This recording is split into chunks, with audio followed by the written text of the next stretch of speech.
구원의 은혜에 대한 감사입니다. 에베소서 2장 8절 9절 이렇게 말씀합니다. 너희는 그 은혜에 의하여 믿음으로 말미암아 구원을 받았으니 이것은 너희에게서 난 것이 아니요 하나님의 선물이라. 행위에서 난 것이 아니니 이는 누구든지 자랑하지 못하게 함이라. 아멘. 우리가 아는 파스칼은 히브리어로 6월절을 뜻하는 페사흐가 라틴어로 파스카인데 이를 프랑스어에서는 파스칼리스라고 발음합니다. 파스칼은 이 파스칼리스라고 하는 말입니다. 6월절에 태어난 남자아이에게 이렇듯 파스칼이라고 짓는 경우가 많았다고 합니다. 이렇듯 파스칼은 그 태생부터 신앙적입니다. 그는 과학과 수학의 천재였고 심리학자의 또 신학자이기도 했습니다. 17세기 서구 철학과 과학에 큰 영향을 미친 사람이지요. 계산기도 이 사람이 만들어냈다고 합니다. 그렇지만 그는 오랫동안 신앙에 무관심하고 이성적 사고를 신앙보다 더 중요시하는 삶을 살았습니다.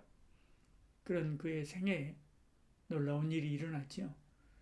1654년 한밤중에 하나님을 만나는 신비한 체험을 한 것입니다.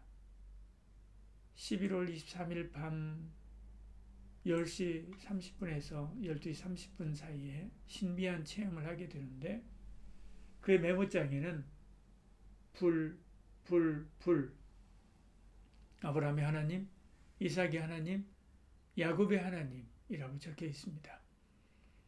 그는 이 체험을 통해서 하나님의 은혜와 사랑을 깊이 깨닫고 이후 과학뿐 아니라 신앙에도 헌신하게 되었습니다. 그런 이후에 자기 체험을 바탕으로 팡세를 남기지요.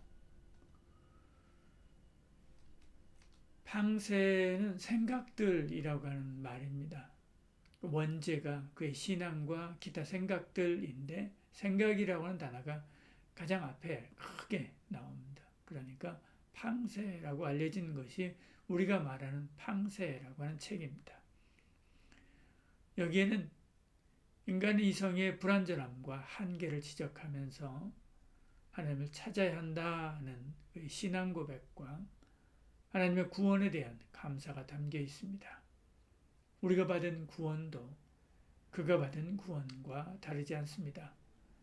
나를 향한 하나님의 구원은 영원한 생명과 자유를 주신 놀라운 은혜이며 우리는 이 구원의 은혜에 날마다 감사해야 하는 거죠. 첫째, 하나님의 구원은 죄로부터 자유를 얻게 합니다. 예수 그리스도의 십자가를 통해 우리는 죄에서 해방되었지요. 이 구원의 은혜에 대해 매일 감사해야 합니다. 로마서 6장 17절 18절 이렇게 말씀하지요. 하나님께 감사하리로다. 너희가 본래 죄의 종이었더니 너에게 전하여 준 바 교훈의 본을 마음으로 순종하여 죄로부터 해방되어 의에게 종이 되었느니라. 우리는 죄의 종이었습니다. 죽도록 끌려다니며 더 큰 죄를 짓다가 결국 죽음에 이르게 될 것이 우리의 운명이었죠. 이는 우리가 끊을 수 있는 것이 아닙니다. 술 하나, 담배 하나, 밀가루 하나 끊지 못해서 허덕이다가 알코올 중독으로, 폐병으로, 당뇨로 고생하다가 죽는 이가 수두룩하지요. 도박이나 게임 중독과 같은 중독으로 고생하다가 자기뿐 아니라 가족까지도 다 고생시키는 이가 허다하지요. 하물며 죄를 어떻게 끊습니까? 사단 마귀는 죄 짓는 것보다 더 재미있고 좋은 것이 없게 만들어 놨기 때문에 그렇죠. 근데 주님이 우리에게 찾아오셨습니다. 우리를 위해서 십자가에서 죽으시고 모든 죄값을 치르고 구원했습니다. 우리를 죄의 종에서 해방시켜 의의 종이 되게 하셨죠. 그렇다고 우리를 부리려고 의의 종이 된 것이 아닙니다. 자유를 얻게 하려고 의의 종 삼으신 것이지요. 갈라디아서 5장 1절 이렇게 말씀합니다. 그리스도께서 우리를 자유롭게 하려고 자유를 주셨으니 그러므로 굳건하게 서서 다시는 종의 멍에를 매지 말라. 그렇지만 이 자유는 방종이나 무책임한 삶이 아닙니다. 거룩함에 이르는 열매를 맺어야 되는 거지요. 로마서 6장 22절 이렇게 말씀합니다.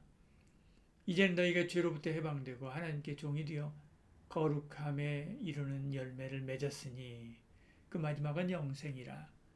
이것이 나를 구원하여 주신 주님의 은혜에 감사하는 성도의 삶입니다. 두 번째, 구원은 우리에게 새 생명을 줍니다. 성경은 누구든지 그리스도 안에 있으면 새로운 피조물이다 이렇게 말씀하죠. 우리의 구원은 단순히 과거의 죄책에서 벗어나는 것이 아닙니다. 죄의 결과인 죽음과 영원한 심판에서 벗어날 뿐만 아니라 하나님의 자녀가 되는 영적인 생명을 새롭게 얻는 것이지요. 영원한 생명입니다. 하나님이 세상을 지름 사랑하사 독생자를 주셨으니 이는 그를 믿는 자마다 멸망치 않고 영생을 얻게 하려 하심이라. 허물과 죄로 죽은 우리를 그리스도와 함께 살려 영원히 살게 하신 것이지요. 예수 생명으로 살게 한 것입니다.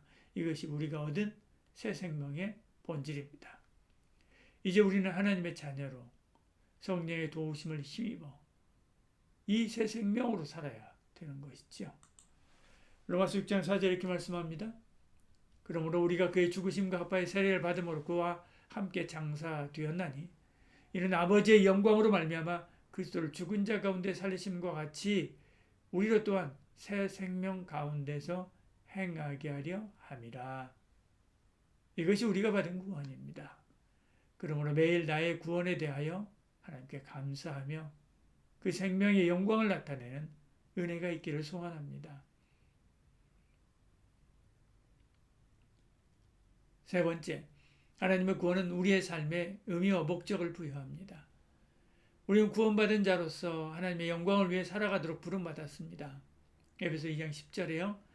우리가 그의 만드신 바라 그리스도 예수 안에 선한 일을 위하여 지으심을 받은 자니 이 일은 하나님이 전에 예비하사 우리로 그 가운데서 행하게 하려 하심이라 말씀하죠. 구원받은 우리는 하나님께서 예비하신 선한 일을 위해 부름받았습니다. 이 선한 일의 첫째는 하나님께 영광입니다. 먹든지 마시든지 하나님의 영광을 위하여 사는 것이죠. 또한 우리를 향한 하나님의 아름다운 사랑 이야기를 전하는 것이 우리가 해야 할 선한 일이기도 합니다. 이렇게 제자의 길을 갈 때 행복합니다. 삶의 보람을 느끼지요. 사는 재미가 있습니다. 시편 16편 11절은 이렇게 이야기합니다.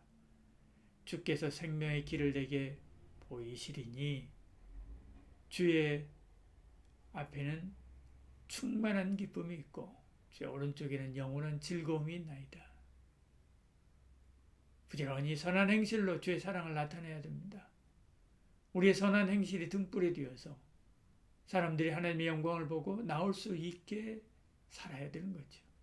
구원받은 우리는 삶으로 하나님의 선한 일을 하고 그 뜻을 행함으로 영광을 돌리며 진정한 기쁨과 만족을 누리는 빛된 삶을 살아야 되는 것입니다. 하나님의 구원은 단순한 죄사함을 넘어서 우리에게 자유와 새 생명을 주고 삶의 목적을 새롭게 설정해 주십니다. 우리는 이제 더는 죄에 묶인 존재가 아닙니다. 하나님의 은혜로 사는 새로운 피조물이죠. 그리스도 안에서 구원의 기쁨과 소망을 누리며 매 순간 그분의 영광을 위해 사는 삶으로 나아가야 됩니다. 그런 저와 여러분 되기를 축복합니다. 기도하겠습니다. 주님, 우리에게 구원의 은혜를 베풀어 주셔서 감사합니다. 우리 가정이 이 놀라운 구원의 사랑을 날마다 기억하며 기쁨으로 살게 하여 주시옵소서. 예수님 이름으로 기도드리옵나이다.